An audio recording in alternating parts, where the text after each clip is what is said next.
ሰላም ደቂ ትግራይ በሐበራ አበብ ዘለኹም ከመይ ኣለኹም ሞ ከምቲ ነስታውሶ ከምዚ ሎሚ እዩ ኣብታ ዝተቀደሰት ከተማ ታሪኻዊት ዝኾነት ኣክሱም እቶም አራዊት ዝኾኑ ሰራዊት ኢትዮጵያን ሰራዊት ኤርትራን አትዮም ነታ ዘይትድፈር ሃገር ምስ ምዕቡላት ሃገራት ትወዳደር ዝነበረት ትግራይና ዝደፈሩሉ ደም ህዝብና ዘፍሰሱሉ ዕለት ንዝክረሉ እዩ ኣብዚ ግን ልብ ኢልና ክነስተውዕሎ ዝግባአና ነገር እንተሃለወ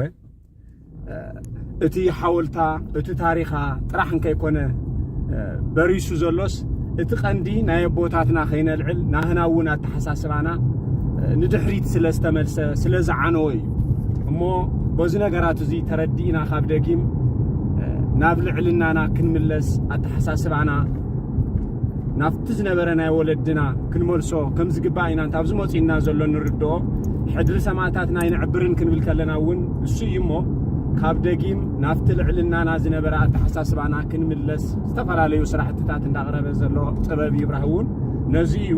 ንሎሚ ኣክሱም እትብል ግጥሚ ሒዘልኩም ቀሪበ ዘለኹ እሞ ብዝበለፀ እስኪ በቲ ግጥመይ ሓሳበይ ክገልጽ ኩልና ነድምፃ ብቐጥታ ናብታ ኣክሱም እትብል ግጥመይ ክሕልፈኩም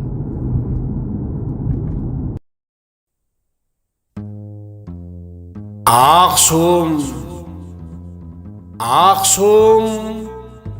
ቅድስና ታሪኽኪ ብኸመይ ከልዕሎ ብናተይ አንደበት ኸመይለ ክኽእሎ ሱቕ ከይብል ፍቕርኺ ውሽጠይ የቃጽለነሎ ወላዲተ ኩሉ ጸሎትኪ ኩሉ ዝከኣሎ በረኸትኪ ብፅሓኒ ኣክሱመይ ወለሎ ልዕሊ 300 ነገስታት ብኽብሪ ዝነገሱላ ማዕርነት ደቂ ኣንስትዮ ዝተመስረተላ ንግሥተ ሳባ ጓል አንጋቦስ ዝነገሰትላ ርእሲ ናይ ኩሉ መሰታ ዘይብላ ቀዳማዊ ምኒልክ ወዲ ንጉስ ሰሎሞን ወዲ ንግሥተ ሳባ ንጽላተ ሙሴ አምጺኡ ነኽሱም ዘረከባ ዳግማዊት ኢየሩሳሌም በረኸቱ ዘሃባ ቡሉይ ምስ ሐዲስ ኪዳን ዛሓዘት ሓብሒባ ንጉስ ረምሃይ ኢዛና ሳይዘራ ሓወልቲ ዘቆሙ አብርሃ ወአጽብሃ ተባሂሎም ዝተሰየሙ ክርስትና ምሂሮም ገዳማት ዝገደሙ ብጥበብ ክእለቶም ዓለም ዘስደመሙ እታ ኣክሱም መሬታ ሓመድ ገነት 12 ቤተ መቅደስ ብወርቂ ዝሃነጸት ንኒ ቅዱስ ያሬድ ዘርአ ያዕቆብ ዝወለደት ንተስዓቱ ቅዱሳን ንኣቡነ ሊባኖስ ዘዕቆበት ቅድሚ ኣሽሓት ዓመታት ፋብሪካ ተኺላ አልማዝ ወርቂ ብሩር ሐጺን ዝፈረየላ ብራና ፍሒቋ እምኒ ቀሪጻ ዘጽንሐት ፊደላ መንነት ታሪኽና ክንፈልጥ ኣክሱምና ንበላ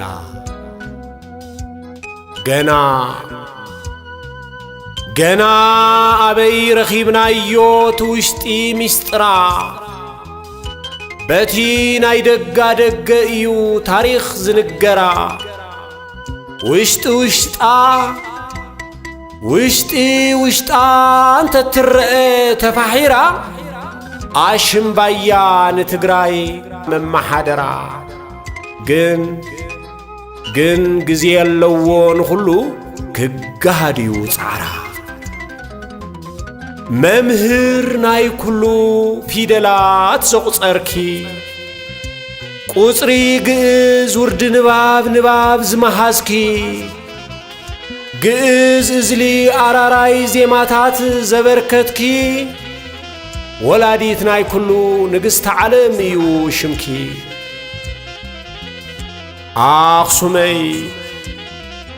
ኣኽሱመይ ወይዘሮ ከባብኺ ክዘሮ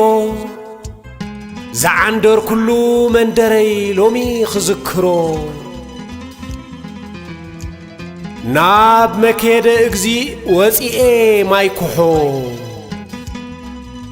ናብ እግዚእ ሓፀራ ተማዕዱ ሰፍሖ እንደ አቡነ ጴንጤሌዎን እንደ አቡነ ሊቃኖስ ተሳሊሜ እንዳ ኢየሱስ ሓፀዎ ብዳዕሮ ምሸላም ሰወጊመ ሰመረት ዓይመሓኽ ዓዲ በራሕ ዓዲ ቐርኒ ኣብ ግራውቲ ሸዊት እንትቖርጽ ሎሚ ውን ኢሉኒ ሓመድ ገበዝ መዶገ አንገስቲ ዓዲ ጉዑ ደረቓ ቐጠት ተኽሊ ዓረቐይቲ ሓቢ ጸሊም ዓበቓት ጎቦ ዱራ ዱራ ፍልፍሊ እምባዃዃት ምስ ዓዲ አንከራ ኣስፋ ቤት ጊዮርጊስ ማይኪራህ መደባይ እንደ ሐፀይ ካሌብ እንደ ሐፀይ ረምሃይ ገዛ ሹመሸን ገዛ ዓሙፅ ምስ ምቕማጥ ዑፈይ መለኪ ኣኽሱም ግራት ሽንፋ ምስ ገዛ ዓጉማይ ዓዲ ኽልተ እንዳበይባንቱ ምስ ምቓዕ ኸበሮ ጎዲፍ ጓንጓ ዕዳጋ እንዳ ራእሲ ክዝክሮ ማይ ዓኾ ዕዳጋ ሓሙስ ሓድሽ መንደር ፍቓዳ ዳዕሮ ዒላ ሓወልቲ እንዳጽዮን ክሳለም ክኸዳ እንዳታይካ ማርያም ድንጉር እንዳ ኣብያት ሰኔ ጫዓና ዱግ ሰውሒ ወርቂ ናፊቐዮ ኣነ እንዳ ኣባ መጣዕ እንዳ ኢየሱስ እንዳ ኣርባዕቱ እንስሳ ሪጋ ተመናጠል ማይነጸረ ፒያሳ ማህበረ ዶጌ እግዚእ ዝባርኾ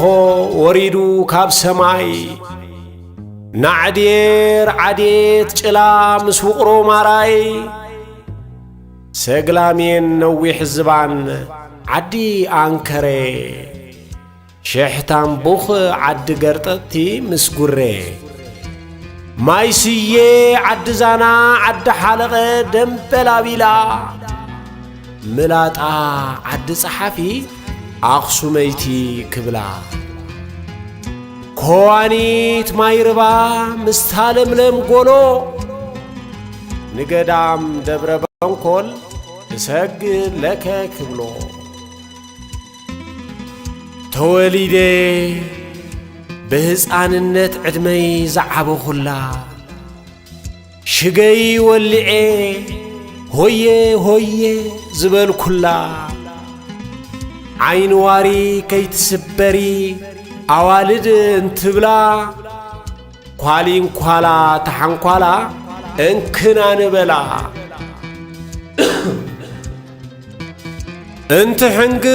እንትሕንገር መንደር እንዳዞርኩ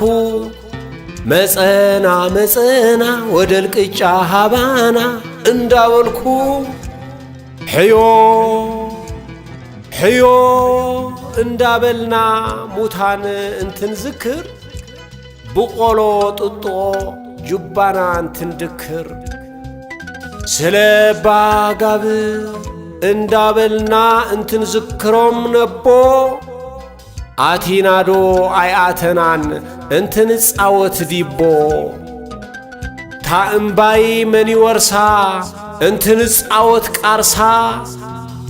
ናይ ጣውላ ጓልማሹም ናይ ማሹም ሓመሳ ሽንኩርሒት ትለትለይ ኩዕሾ ዘኽርዖ ማይዶ ጻባ ብይን ሆሊላዬን ተስምዖ ቴምቦ ዓካት ጠምጢምና እንትነጋጩ ዲጉ እንዳበልና ንዘይፈለጠ እንትነባጩ እንኪ ጋባ ሃቢ ጣሓንለይ እምቢ ሸለውላጋ ሓምጽጎ ብዕለተ ዓርቢ ዲሞይ ዳዲሞይ ኩኩ ዋልድባ ዕርክነት ሎሚ ከመይ ብርሑቕ ብቐረባ ነበረያ ነበረ ሕንቀ ሕንቅሊተይ እንካ ኣዝግነኒ ምስ መሓዙተይ ብፍቕሪ እንትጻወት ሎሚ ውን ኢሉኒ ህዳር ጽዮን ቀሪቡ እንትስንከት መጠቃ መጽፋእቲ ጋያሹ እንትመጹ ናብ ጽዮን ሓወልቲ ቤተ ዘመድ ተኣኪቡ እንትጅመር ጻውቲ ብፍቕሪ እንተውግዑ ሰብኣይ ምስ ሰበይቲ ክርስቲያን ምስ እስላም ከይተፈላለ ብፍቕሪ ዝነብረላ እንዳተሓላለ ናይ ወለዲ ጸሎት ናይ ጽዮን ልመና ካባና ይፈለ ከምቶም ወለድና ነንርእስና ንተሓላለ መዓስ ኩሉ ፈትዩ ካብ ዓዱ ክፍለ ኣብ ክፉ ኣይወድቕን ኣኽሱም ጽዮን ዝበለ ከምቲ ንደራጎን ጸላተ ሙሴ ዝበጣጠሰቶ ንጸላኢ ኣሸኒፉ ንእስራኤል ሰላም ዝሃበቶ ንዝኣመና ኹሉ ኣብ ጽላል ኣዕቂባ ካብ ዘለዎ ኹሉ ንኹሉ ሰብሲባ ሰላም ጥዕና ፍቕሪ ናብ ኩልና ዝኒባ ንዓመታ ከምዚ ተጽንሐና ካብ ዘዘለናዮ ኣኪባ